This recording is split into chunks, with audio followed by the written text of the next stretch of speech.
मैं अपने मलाव गीत पर आप लोगों का स्वागत करती हूँ। मैं आज नाच गीत सुनाने जा रही हूँ जो कि बहुत अच्छा है। एक ननद अपनी भाभी को क्या सिखाती है, जब भी वो उतरती हैं तभी से वो सिखाने लगती हैं, पूरा समझाने लगती हैं कैसे रहना है, किसके साथ कैसे बोलना है। आप लोग सुनिए कैसा लगा। धीरे धीरे डेग डारहो भौजैया, धीरे धीरे डेग डार भौजैया, धीरे धीरे डेग डारहो भौजैया। डोलिया उतरिया कहरा न तकिया, डोलिया उतरिया कहरा न देखिया।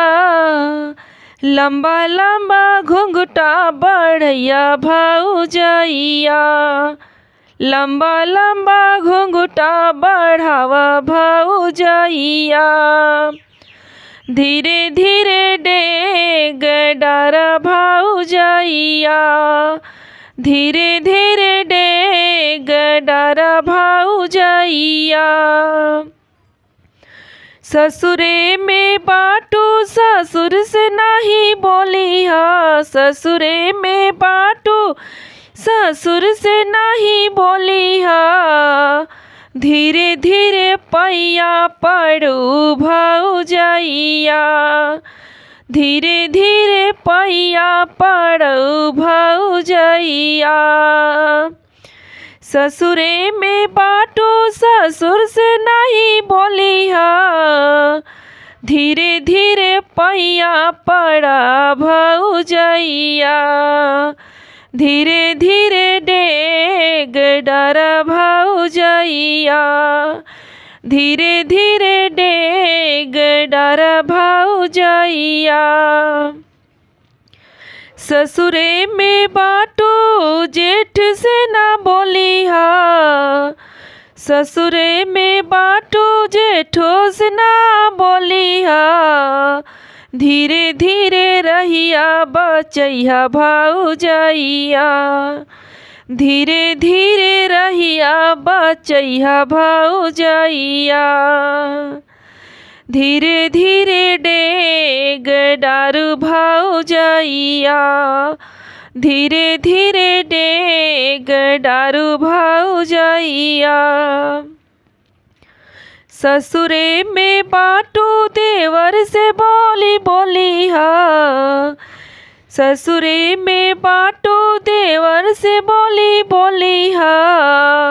धीरे धीरे हंसिया करिया भौजैया, धीरे धीरे हंसिया करिया भौजैया, धीरे धीरे हंसिया करिया भौजैया।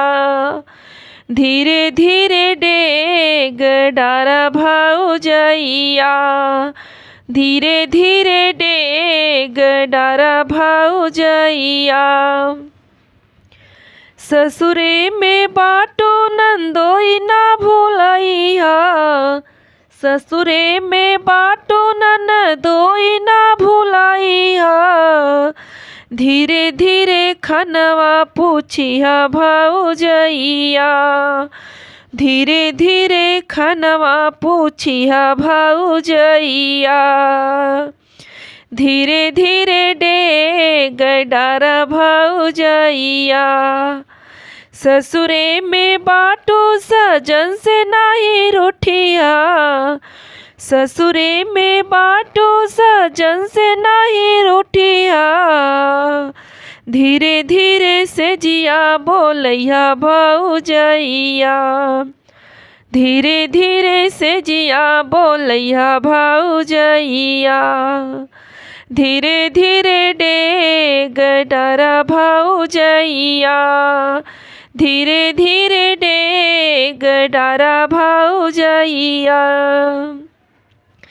ससुरे में बाटू भोरे उठी जाइहा, ससुरे में बाटू भोर ही उठी जाइहा। भोरही उठी जइहा नहाय उठी लिया, धीरे धीरे चुनरी पहिर भौजैया, धीरे धीरे चुनरी पहिर भौजैया। चुनरी पहिरी रसोईया में जइहा, चुनरी पहिरी रसोईया में जइहा, धीरे धीरे हरदी कुचिया भौजैया, धीरे धीरे हरदी कुचिया भौजैया। धीरे धीरे डेग डारा भौजैया, धीरे धीरे डेग डारा भौजैया। गीत आप लोग को कैसा लगा?